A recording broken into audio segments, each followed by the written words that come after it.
Aaron. Hi, Gina. How's it going?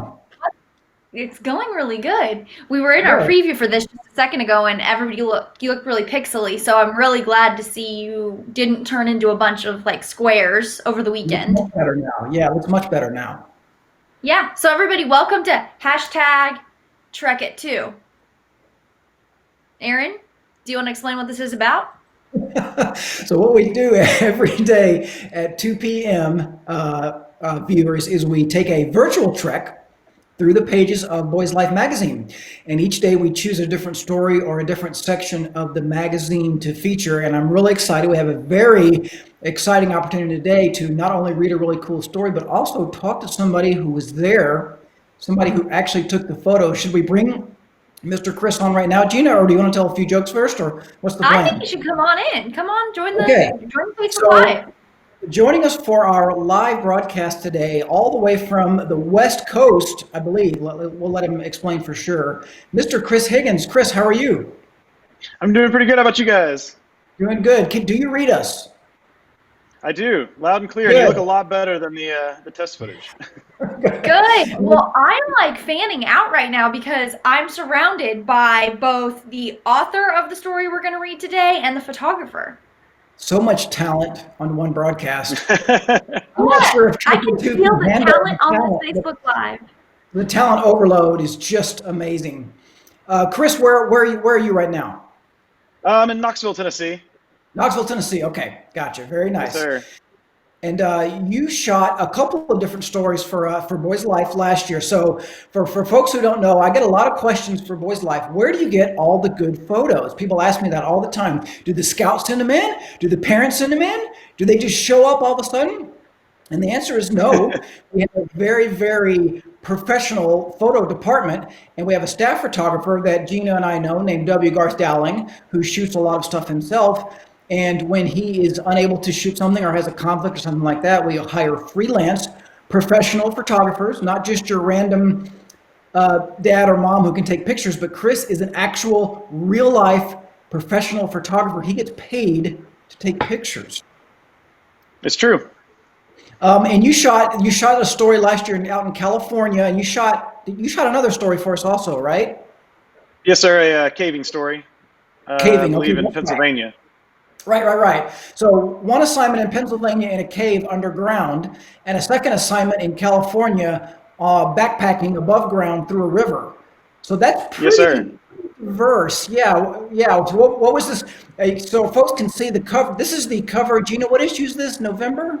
This is okay. So I was actually going to say, if you are going to read along with us today, be sure to be grabbing or downloading from the app your November 2019 issue. That's where this story ran. And this was taken, and as you can see on the cover there, in California at a place called the Mad River. And as you can see from the photo, kind of a unique backpacking trek. Chris, tell us what it was like out there. I mean, I've been backpacking my whole life, and it was definitely one of the most unique backpacking trips I've ever been on. There's not a trail, and they've been doing it for 60 years, that troop has. And you just hike down the river, back and forth across the river constantly. And it was very unique, for sure. And so There are this is an some really, go Go ahead, ahead. Gina. I'm sorry, go ahead. I was just saying there's some really cool photos in the story. I remember them all the way back from November. They've stuck Right. with me that many months. And But the it just cover reminds me photo, how cool, like you were saying, our photographers are so much cooler than us. We sit in cubicles and we sit at the BSA. You guys are actually like in the field, and you're not just taking photos of this. You're doing the hike along with these kids, right? Yeah, absolutely. Yeah, we're out having fun and enjoying it too. so yeah, you've got to carry not only your backpack and all of your camping gear, your backpacking gear, but also your photo gear. And I'm guessing you don't just take pictures with your phone, right? You're carrying some rather expensive equipment. Yeah, I carried on this trip specifically two separate cameras and 3 or 4 lenses, a drone, and 2 GoPros. Nice. And Is so there what's special training that goes into going, stepping it up from I can hike with a backpack, or I can hike with a day pack, or I can do on a backpacking trek, and I can do it with my livelihood also back there, like all my I mean, cameras that are thousands and thousands of dollars. no, absolutely, and I think you just have to be a glutton for punishment. You have to enjoy the suffer of backpacking and carrying, 30 pounds of extra equipment sometimes. and just kind of embrace the suffer a little bit. Yeah, this is a good chance for us to tell our viewers, like, you don't even have it that bad, kids. You don't even have to go with a 30-pound camera. Exactly.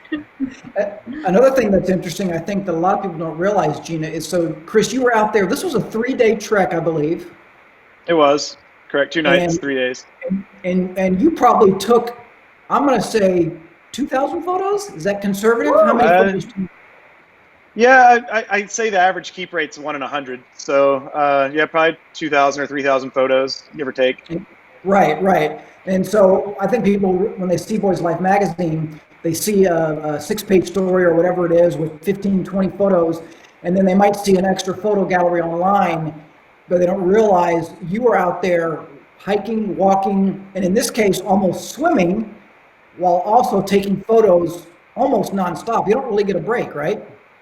No, absolutely. Yeah, it's a lot of run ahead, take photos, wait for everybody to come through, then run back ahead, take more photos. And in this case, there was a lot, like you said, a lot of swimming. So we'd get to deep water crossings, and I have to float all my camera gear across, and then get to the other side and shoot everybody else coming across, and then go back across and get more stuff. We call that high adventure. That's called high adventure. That is like Definitely the highest of adventures. I'm just shocked. You have earned this little bit of a quarantine break that we're all getting right now. Although I'm sure you're finding things to take pictures of just because you're going stir crazy potentially. I hope you don't mind that I tell our viewers that you showed me a picture of what your hair looked like earlier today. Oh yeah, I have it pulled up actually. Oh, we've got. I told Aaron I was going to cut my hair for the broadcast, and it wasn't a joke. That was what I looked like about an hour ago. Holy cow! Look at that. That's so. It's been growing out for 4 months or so. Okay, well, while we're on the good humor kick, I'm going to take just a few seconds and read some jokes from November 2019. Let's take ourselves back to November 2019. Such a good time. Let's talk thinking back friends. when we could go outside and hang out together and do all kinds of fun stuff. That's right. But these were still funny even inside. So, Chris, I'll ask you this one. What do you call a bear that loves the rain? Well, I don't know. A drizzly bear. Nah. Yep. Okay, Aaron, I got one for you. Only the finest jokes in Boys Life, Chris. Only the finest. That's right. Okay, Aaron, I got one. What do you get when you cross a turkey with an octopus? A turkoptopus. That's accurate, but also finally enough drumsticks for everyone at Thanksgiving. That's good. Everybody wants the drumsticks, but there's only I know 2. I do. Yes. Wow, absolutely. I know I do. Okay, so I'm going to give a couple shout outs before we get into reading the story. We've got Owen from Troop 884 watching. Thank you. Welcome back, Owen. Welcome back, Owen. Xavier's back from Pack 118. Love Xavier. Love him. Xavier, if you haven't told your whole pack to tune in, you should, because you're probably the most regular viewer, and we appreciate you. Yeah. You're like our We got celebrity. hello from Connor from Troop 1777. Little known fact, they were started in 1777.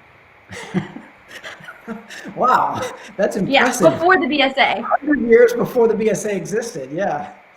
Shout out to the cat that's watching. Hey, kitty. We got Pack. What's that? Your cat is watching?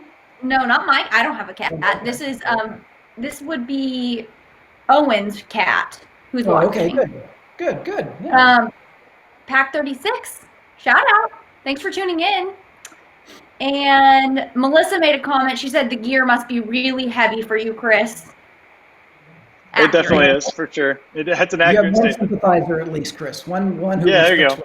In person. Do you like leave these treks in really good shape?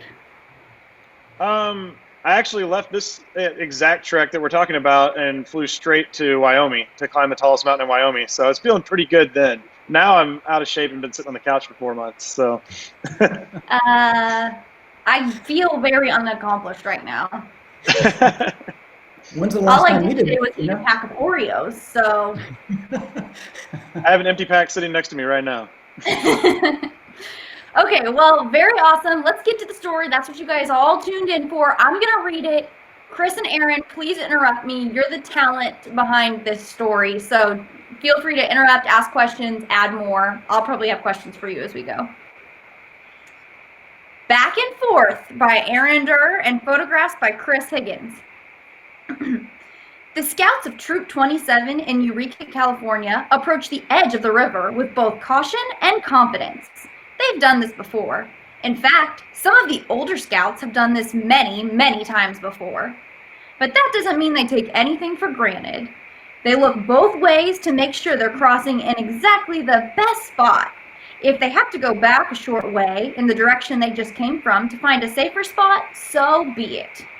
They determine if it's okay to cross one at a time, or if they need to cross together as a team to help each other out. Most of the time, the water is shallow enough for them to walk across. Just in case, they unbuckle their waist belts and loosen their shoulder straps so they can dump their packs if they fall. Other times, they form a line all the way across the river and pass their backpacks down to the last person who drops them off on dry land. This frees up the scouts to walk through the water without worrying about their packs at all. A couple times, they swim across in still water that's over their heads, pushing their packs in front of them. Every single time, each scout makes it across just fine, even if they end up soaking wet. They'll dry off fast enough in the warm sunshine as they continue along their way. That's what it's like to hike along the Mad River. Wow. The tradition continues. Hiking the Mad River in Northern California has been a Troop 27 tradition since 1955. It's easy to see why nobody wants the tradition to end. I've done this trip about 6 times, 17-year-old Michael Stewart says. It's a lot of fun. The trek begins on a Friday afternoon when the guys walk a few miles before spending the night on a small sandy beach along the river. Saturday is a big day, hiking around 10 miles along the river and crossing the water back and forth over and over and over again as the route reaches a dead end on one side, only to pick up again on the other.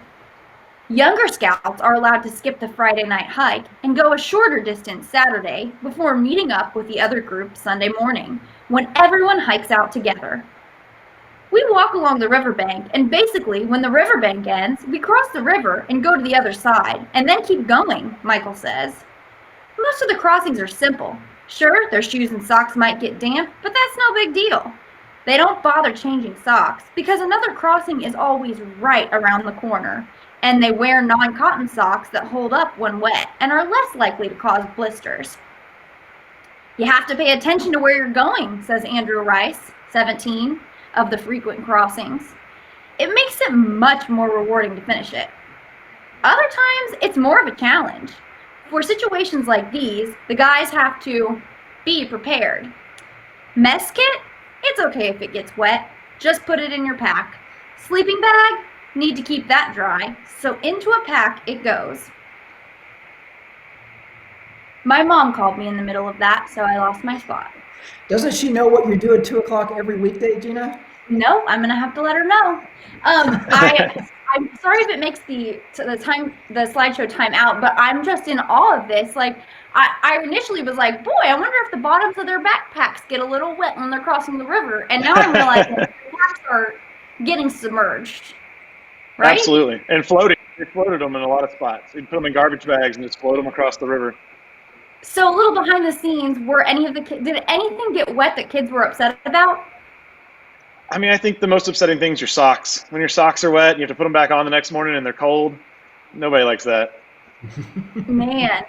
Well, it sounds like they've been doing this long enough that they're probably getting tons of advice. Like, don't bring anything you don't want to get wet. Like, if you're going to be devastated, it's going to get wet. Don't bring it, and also wear cotton socks.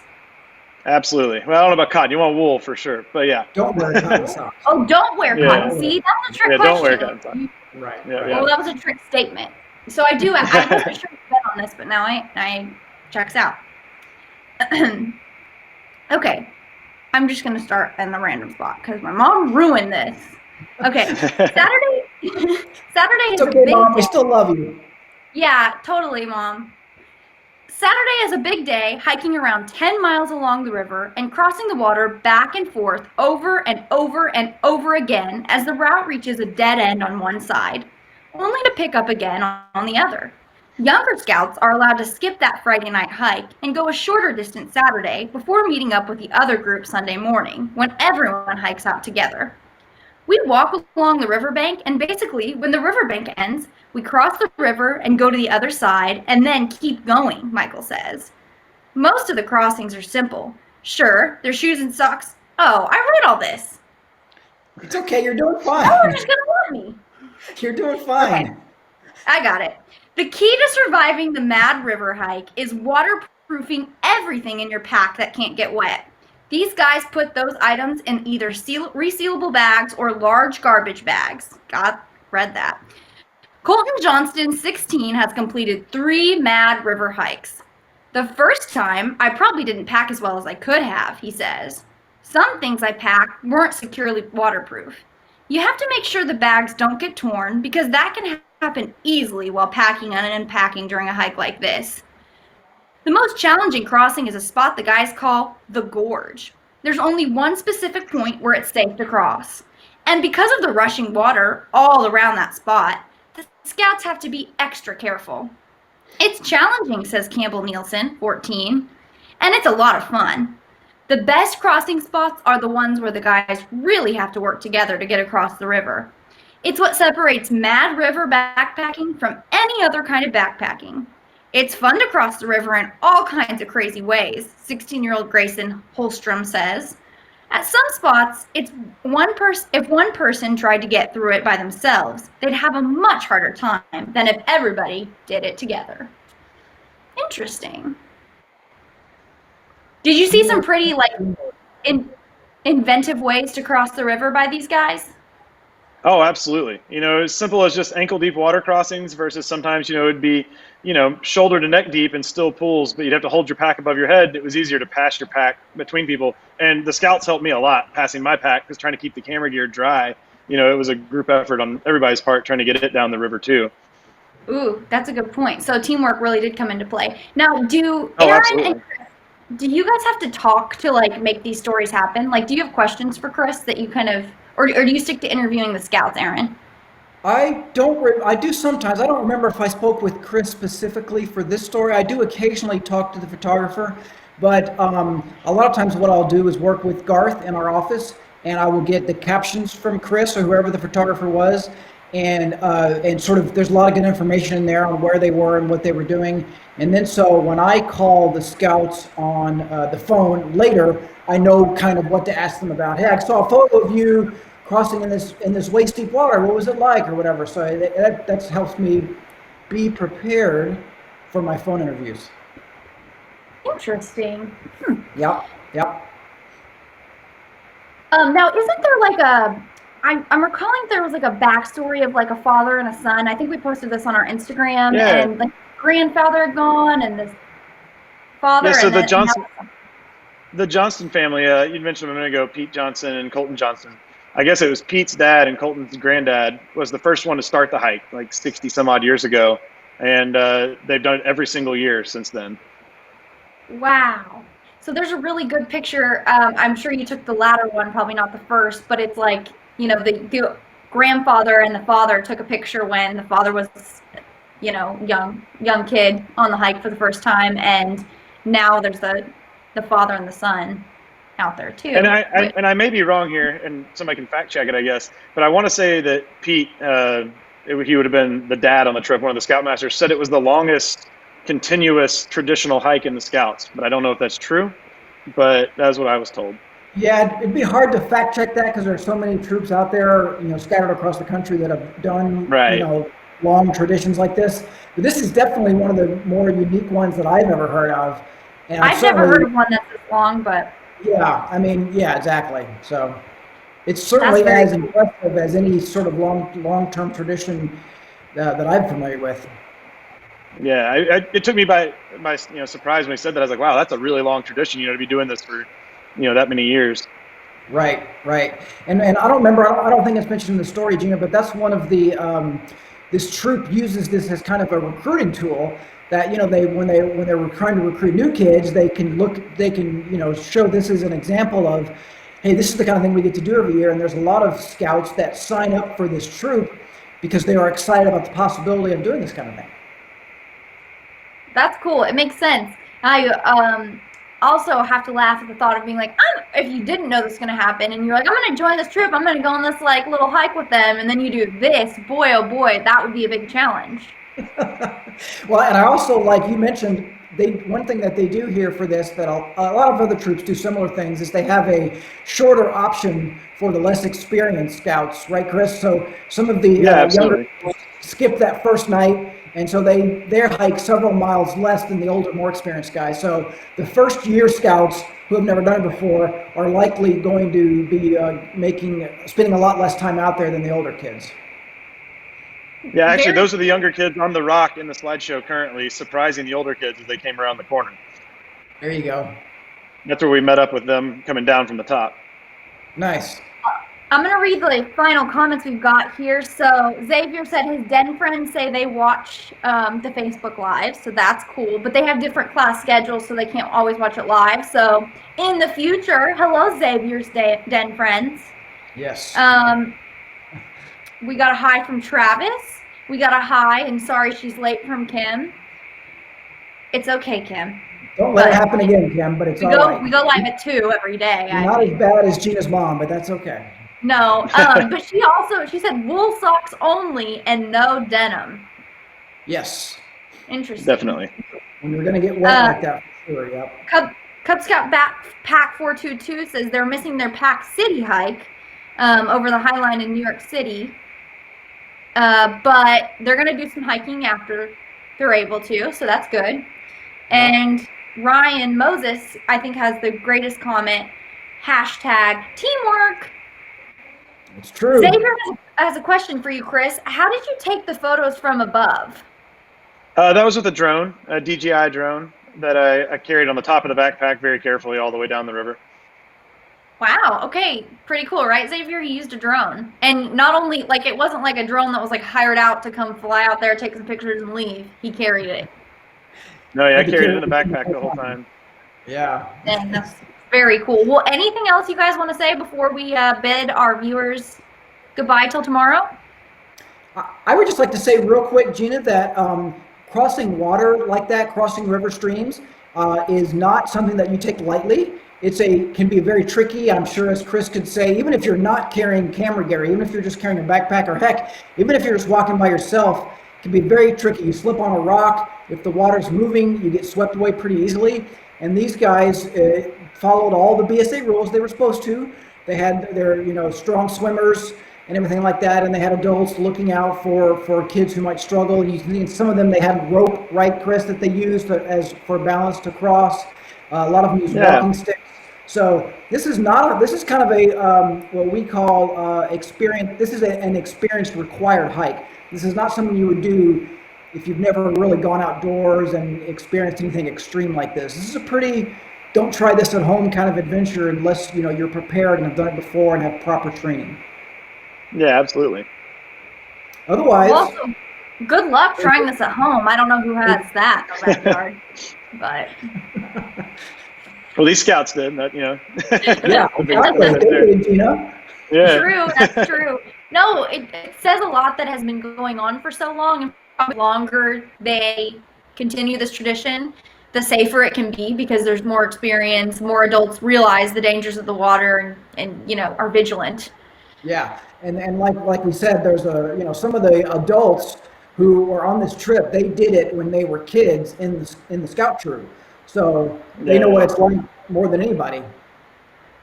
Yeah, that's a good point. Thank you. Anything Gina. else, Aaron? Great job. Great photos, Chris. They look really good. No, thank you.